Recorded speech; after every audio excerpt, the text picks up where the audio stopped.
चलो DC motor जो है हमारा, जो अपनी कॉपी में लिखा है वो चैप्टर ख़त्म नहीं हुआ था, ठीक है। तो कुछ पार्ट रह गया था बाकी, तो फिर देखते हैं ज़रा। कुछ पॉइंट रह गए थे, ज़्यादा पॉइंट नहीं रह गए थे। देखो, इलेक्ट्रॉनिक विधि द्वारा मोटर की गति कंट्रोल करना, ठीक है। तो अगर इलेक्ट्रॉनिक्स विधि द्वारा कैसे कंट्रोल करेंगे, ठीक है। इलेक्ट्रॉनिक्स जो चैप्टर हमने पढ़ा था वही इलेक्ट्रॉनिक्स है, यानी कि सिलिकॉन और जर्मेनियम जो होता है इलेक्ट्रॉनिक्स में, उसी से हमारे इलेक्ट्रॉनिक्स की चीज़ें बनती हैं। तो वही कह रहा है कि इलेक्ट्रॉनिक्स विधि द्वारा मोटर की जो स्पीड है उसको कंट्रोल कैसे करेंगे, ठीक है। तो इस विधि में क्या होता है कि थायरिस्टर कंट्रोलर का प्रयोग किया जाता है। सबसे पहली बात तो किसका यूज किया जाता है, थायरिस्टर कंट्रोलर का यूज किया जाता है। तो इस विधि में किसका यूज होता है, इस विधि में थायरिस्टर कंट्रोलर का प्रयोग किया जाता है। इसे आईजीबीटी कंट्रोलर के नाम से भी जाना जाता है, यानी जो थायरिस्टर कंट्रोलर है इसको अन्य किस नाम से जानते हैं, आईजीबीटी कंट्रोलर के नाम से भी जानते हैं। इसमें एससीआर का प्रयोग किया जाता है। देखो एससीआर आ गया है, एससीआर किसका पार्ट है, इलेक्ट्रॉनिक्स का, ठीक है। एससीआर किसका पार्ट है, हमारा इलेक्ट्रॉनिक्स का पार्ट होता है एससीआर, ठीक है। तो सबसे पहली बात तो क्या पॉइंट याद रखना है, अगर पूछा जाए कि मोटर की, देखो तुम्हें कभी पूछ लेगा इलेक्ट्रॉनिक्स विधि द्वारा मोटर की गति को कंट्रोल किया जा सकता है क्या, इलेक्ट्रॉनिक्स विधि द्वारा, ठीक है, इलेक्ट्रॉनिक्स विधि के द्वारा मोटर की गति को कंट्रोल कर सकते हैं, तो हाँ कर सकते हैं। क्या होता है, इस विधि में क्या होता है कि थायरिस्टर कंट्रोलर का प्रयोग किया जाता है। इस विधि में थायरिस्टर कंट्रोलर का प्रयोग किया जाता है। इसे आईजीबीटी कंट्रोलर के नाम से जाना जाता है। किस नाम से जाना जाता है, आईजीबीटी कंट्रोलर के नाम से जानते हैं। इसमें क्या होता है, एससीआर का प्रयोग किया जाता है। इसमें किसका प्रयोग किया जाता है, इसमें एससीआर का प्रयोग किया जाता है, जो कि एक इलेक्ट्रॉनिक्स का कंपोनेंट है एससीआर, ठीक है। अब जरा देखो, आईजीबीटी का फुल फॉर्म याद कर लो क्या होता है। आईजीबीटी का फुल फॉर्म होता है इंटीग्रेटेड गेट बाईपोलर ट्रांजिस्टर। देखो ट्रांजिस्टर वगैरह आ गया, ये भी हमारा किसका है, इलेक्ट्रॉनिक्स वगैरह का ही चैप्टर का पार्ट है, ठीक है। तो आईजीबीटी यानी इससे हम लोग डीसी मोटर की गति को कंट्रोल करते हैं। किसकी गति, डीसी मोटर की। तो आईजीबीटी क्या होता है, इंटीग्रेटेड गेट बाईपोलर ट्रांजिस्टर। इसके बाद एससीआर का सिलिकॉन कंट्रोल रेक्टिफायर, ठीक है। एससीआर का फुल फॉर्म क्या होता है, एससीआर का फुल फॉर्म होता है सिलिकॉन कंट्रोल रेक्टिफायर होता है, ठीक है। अब देखो वोल्टेज रेगुलेशन का फॉर्मूला पूछा जाता है कि वोल्टेज रेगुलेशन का फॉर्मूला होता क्या है। मशीनों के लिए वोल्टेज रेगुलेशन का सूत्र क्या होता है, फार्मूला क्या होता है, वो पूछा जाता है, ठीक है। तो वोल्टेज रेगुलेशन बराबर क्या होता है, तो वोल्टेज रेगुलेशन बराबर होता है वी एन एल माइनस का वी एफ एल अपॉन में वी एफ एल। देखो ये जो लास्ट वाला याद रखना है, ये जो लास्ट वाला है वो हमारा क्या होता है, वोल्टेज फुल लोड होता है। नीचे भी जो लास्ट में होता है, इधर इधर हमारा लास्ट में क्या है, फुल लोड, तो नीचे भी हमारा क्या होगा, फुल लोड होगा। तो परसेंटेज अगर निकालना है तो हम 100 का गुणा करेंगे, ठीक है। अगर परसेंटेज निकालना है तो, परसेंटेज नहीं निकालना है तो कोई दिक्कत नहीं है, ठीक है। तो ये हमारा होता है वोल्टेज रेगुलेशन का फॉर्मूला। तो तुमको याद इतना ही रखना है, वी एन एल माइनस का वी एफ एल अपॉन में वी एफ एल, ठीक है। वी एन एल क्या होता है, नो वोल्ट पर वोल्टेज। वी एन एल क्या होगा, नो वोल्ट पर वोल्टेज कितना है, ये चीज़ है। वी एफ एल क्या होता है, फुल लोड पर वोल्टेज कितना वो है। वी एफ एल क्या होता है, फुल लोड पर वोल्टेज कितना है वो है, ठीक है। तो वोल्टेज रेगुलेशन का फॉर्मूला क्या हो जाएगा, वी एन एल माइनस का वी एफ एल अपॉन में वी एफ एल, ठीक है। यानी कि जो चीज़ हमारी लास्ट में होती है वही हमारा क्या होता है, अपॉन में होता है। तो वोल्टेज रेगुलेशन का फॉर्मूला हो जाएगा वी एन एल माइनस का वी एफ एल अपॉन में वी एफ एल, ठीक है।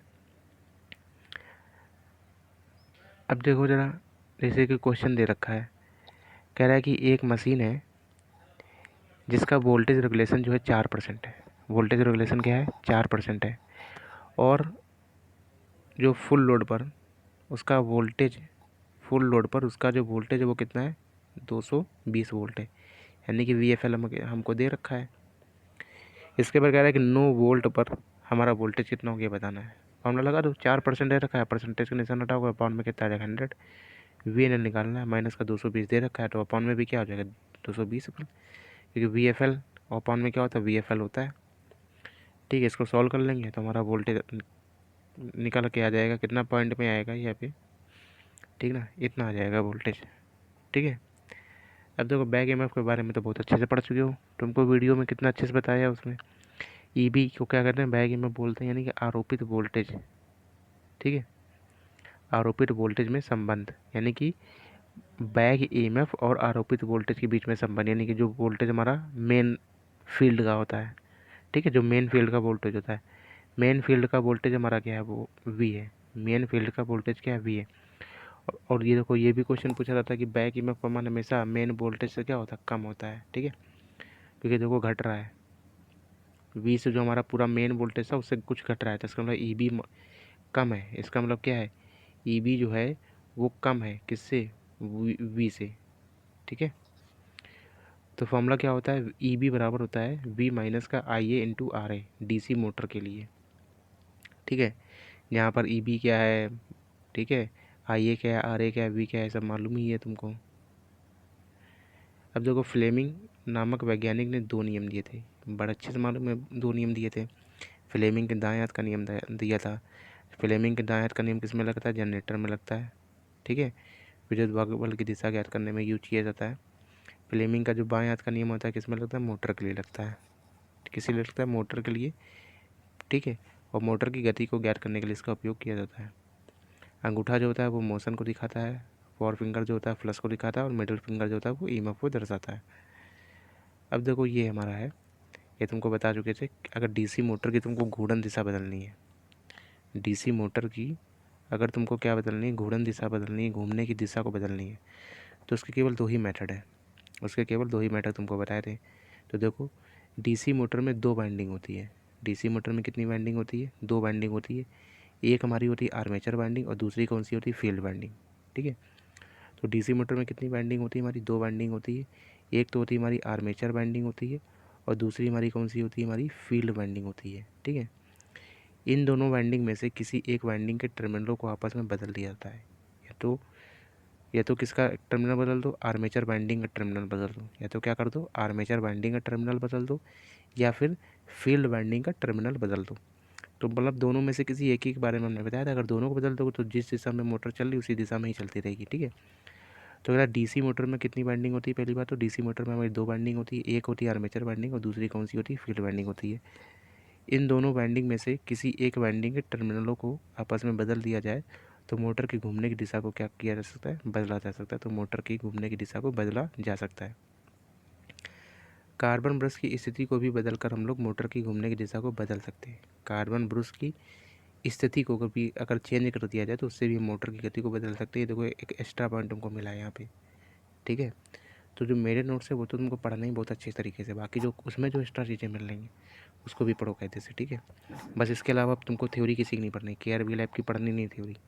बस जो थ्योरी पढ़ा दे रहे हैं बस यही, कौटिल्य वाली उधर थ्योरी और इधर मेरी वाली बुक की, बाकी बस यही से चलता रहेगा। बस इसी का रिवीजन करते रहो, क्वेश्चन जितने ज़्यादा लगाओगे उसमें उतना प्रॉफिट है तुम्हारा। ठीक है, 6 महीने के अंदर तुम्हें इतना परफेक्ट हो जाना है आईटीआई में कि कोई भी साला पेपर आए 70% तो क्वेश्चन आराम से टेक्निकल हो जाने चाहिए, समझ लो। तो कार्बन ब्रश की स्थिति को भी बदलकर मोटर की घूमने की दिशा को चेंज की जा सकती है। ठीक है, अब देखो डीसी कंपाउंड मोटर के घूमने की दिशा को बदलने के लिए केवल आर्मेचर वाइंडिंग के टर्मिनलों को ही बदला जाता है, या कार्बन ब्रश की स्थिति को आपस में भी बदल कर सकते हैं। देखो ये मतलब पूरा सार्स हो गया, जो ऊपर जो हम लोगों ने पूरी गाथा पढ़ी है उसी को बिल्कुल शॉर्ट शब्दों में बताया गया है। ठीक है, तो डीसी कंपाउंड मोटर अगर है, डीसी कंपाउंड मोटर की अगर घूर्णन की दिशा को बदलना है तो उसमें क्या करोगे, केवल आर्मेचर वाइंडिंग के टर्मिनलों को बदला जा सकता है। और यहाँ पे हमारा क्या था, यहाँ पे क्या था हमारा कि फील्ड वाइंडिंग और आर्मेचर वाइंडिंग में से किसी एक को चेंज करेंगे। ठीक है, लेकिन यहाँ पे क्या है, डीसी कंपाउंड मोटर है, अगर केवल स्पेशल कंपाउंड मोटर है तो उसमें क्या करेंगे, केवल आर्मेचर वाइंडिंग को टर्मिनलों को चेंज करेंगे, या फिर कार्बन ब्रश की स्थिति को भी चेंज करके बताया जा सकता है। ये देखो विबग्योर है, ये तो पता ही है। प्राथमिक रंगमाए तीन होते हैं, लाल नीला हरा। प्राथमिक रंग कितने होते हैं, तीन होते हैं, लाल नीला और हरा होते हैं। विबग्योर मतलब इस तरफ जाता है तो लैम्डा बढ़ता है, तो लैम्डा बढ़ेगा, और जब इस तरफ जाएगा तो हमारा प्रकीर्णन जो होता है वो घटता है। मतलब इस तरफ जाएगा तो हमारा प्रकीर्णन बढ़ेगा, प्रकीर्णन जो है वो हमारा क्या हो जाएगा, बढ़ेगा। ठीक है, जैसे कि पूछा जाएगा, अच्छा अच्छा ये बताओ कि रेड में और येलो में किसका प्रकीर्णन ज़्यादा होगा, तो येलो का ज़्यादा होगा। कम किसका होगा, रेड का कम होगा, ठीक है। और विबग्योर के नाम लिखे हैं, वी से क्या होता है वायलेंट, ये सब तो पता ही है, इंडिगो, ब्लू, ऑरेंज, ठीक है। अब किसी भी डीसी मोटर की अगर गति नियंत्रण का सूत्र क्या होता है, ठीक है, डीसी मोटर की गति का सूत्र क्या होता है, हमें ये चीज़ तो पता ही है, तुमको पहले भी बता चुके हैं कि एन प्रोपोर्शनल होता है ई बी अपॉन में फाई के। एन प्रोपोर्शनल किसके होता है, ई बी अपॉन में फाई के होता है। और एन जो है प्रोपोर्शनल किसके होगा, ई बी का मान रख दो। डीसी मोटर के लिए बैक ईएमएफ ई बी का मान क्या होता है, वी माइनस का आई एन टू आर है, रख दिया, अपॉन में क्या है फाई है। तो इन दोनों को मिला के एक फॉर्मूला बना दिया, एन बराबर क्या हो जाएगा, एन बराबर हो जाएगा वी माइनस का I A R A upon में क्या हो जाएगा के फाई। ये हमारा हो गया किसका, स्पीड का फॉर्मूला हो गया। तो डीसी मोटर में गति नियंत्रण यानी कि स्पीड का फॉर्मूला क्या होता है, ये होता है, ठीक है। बस इसी से याद रखो, n proportional E B upon phi, तो ई बी का मान रख दिया बस केवल, अपॉन में क्या हो गया, ये प्रोपोर्शनल का निशान हटाओगे तो नियतांक आ जाएगा नीचे के। अब जैसे किसी भी मशीन, कोई भी मशीन हो, कोई भी मशीन हो, मशीनों में देखो लॉसेस क्या होते हैं, सेम होते हैं, ठीक है। जितनी भी मशीनें पढ़ोगे सब में लॉसेस बढ़े, सबके लॉसेस सेम होते हैं। मशीनों को बिल्कुल कायदे से पढ़ो, एक एक क्वेश्चन लगाओ। तुम खुद देख रहे होगे कौटिल्य सर की बुक में कितने सारे क्वेश्चन मशीनों के दे रखे हैं, ठीक है। तो बहुत अच्छे से मशीन पढ़ा रहे हैं, ठीक है। कम से कम 50% वेटेज रहता है एग्जाम में, किसी भी एग्जाम में ले लो, मशीन का कम से कम 40 से 50% वेटेज हमेशा रहता है। 100 क्वेश्चन है तो टोटल जितनी भी मशीनें हैं उन मशीनों से कम 40 क्वेश्चन तो कहीं नहीं जाएंगे, तो मैक्सिमम 50 नंबर तक क्वेश्चन आते हैं, ठीक है। अगर 100 नंबर का पेपर है तो मशीन बहुत ही ज़्यादा इंपॉर्टेंट है, बिल्कुल रट्टाफिकेशन मान लेने हैं जितने भी क्वेश्चंस हैं। बाकी मैं क्वेश्चंस भी कराऊंगा धीरे धीरे। तो जैसे कोई भी मशीन है, अगर उसकी दक्षता हमको चाहिए उच्च, कोई भी मशीन है उसकी दक्षता अगर हमें उच्च चाहिए तो उसके लिए क्या हो जाएगा कि कॉपर लॉस, हमारा कॉपर लॉस बराबर क्या होता है, आयरन लॉस हो जाए, यानी कि दोनों लॉस आपस में बराबर हो जाए, कॉपर लॉस बराबर आयरन लॉस हो जाए। या फिर कॉपर लॉस को क्या बोलते हैं, वेरिएबल लॉस बोलते हैं। या फिर वेरिएबल लॉस बराबर क्या हो जाए, कांस्टेंट लॉस हो जाए, ठीक है। वेरिएबल का मतलब परिवर्तित हानि बराबर स्थिर हानि या फिर नियत हानि। किसी भी मशीन की दक्षता का फॉर्मूला क्या होता है, किसी भी मशीन की दक्षता यानी कि ईटा का फॉर्मूला क्या होता है, तो दक्षता हमें पता है, किसी कोई भी मशीन, दुनिया की कोई भी मशीन हो, ठीक है, दक्षता का फॉर्मूला यही होता है, आउटपुट बटे में इनपुट, ठीक है। क्या होता है, आउटपुट बटे में इनपुट। डीसी मोटर में यदि बैक ईएमएफ का मान 0.5 हो जाए, यानी आधा हो जाए, तो सप्लाई वोल्टेज के बराबर हो जाए तो अधिकतम पावर व्यय होती है। तो ये पॉइंट याद रखो, बिल्कुल डायरेक्ट रटने वाला क्वेश्चन है कि अगर हमको अधिकतम क्या है चाहिए, बताओ डीसी मोटर में अधिकतम पावर व्यय होने की शर्त क्या है। ऐसे क्वेश्चन पूछ लेता है कि डीसी मोटर में अधिकतम पावर व्यय अगर हो रहा है तो उसकी शर्त क्या है, उसकी शर्त ये है कि बैक ईएमएफ का मान कितना होना चाहिए, आधा होना चाहिए। तब हमारा जो डीसी मोटर में जो पावर की खपत है वो क्या हो जाएगी, सबसे ज़्यादा होती है, ठीक है। ठीक है, तो ये हमारी होती है कंडीशन, ठीक है। अगर डीसी मोटर में अधिकतम पावर लॉसेस है तो उसकी कंडीशन क्या होती है, बैक ईएमएफ का मान कितना होना चाहिए, आधा होना चाहिए। देखो यांत्रिक दक्षता का फार्मूला ये सब तो तुम्हें पता ही है, आउटपुट बटे में इनपुट सब में होता है, ठीक है। दक्षता के जितने फार्मूले होंगे, देखो आउटपुट बटे में इनपुट, ठीक है।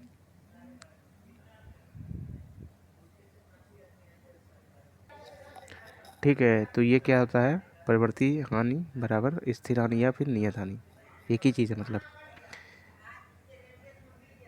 सॉरी, यहाँ पे चल रहे थे हम लोग, कोई भी किसी भी दक्षता और आउटपुट बटे इनपुट, ठीक है। एक तो ये होता है आउटपुट विद्युत शक्ति बटे इनपुट शक्ति, या फिर क्या आ सकता है लिख के, यांत्रिक दक्षता इंटू विद्युत दक्षता, यानी कि जनरेटर की यांत्रिक दक्षता का फॉर्मूला क्या होता है, यांत्रिक दक्षता इंटू विद्युत दक्षता, या फिर आउटपुट विद्युत शक्ति बटे में इनपुट विद्युत शक्ति, ठीक है। आउटपुट विद्युत शक्ति बटे में इनपुट विद्युत शक्ति, यानी कि उत्पन्न विद्युत शक्ति, ठीक है। बस ये हमारा देखो चैप्टर पूरा फिनिश हो गया है अपनी वाली कॉपी से भी, ठीक है। तो इसको पढ़ लेना, रिवीजन कर लेना अपना, ये कॉपी का ये वाला डीसी मोटर और जो हमने अभी कौटिल्य वाला जो पढ़ाया है वो पूरा पढ़ लेना, ठीक है। इसके बाद क्वेश्चन पे कूदना, ठीक है, आराम से लगाओ उसको, ठीक है। चलो बाय।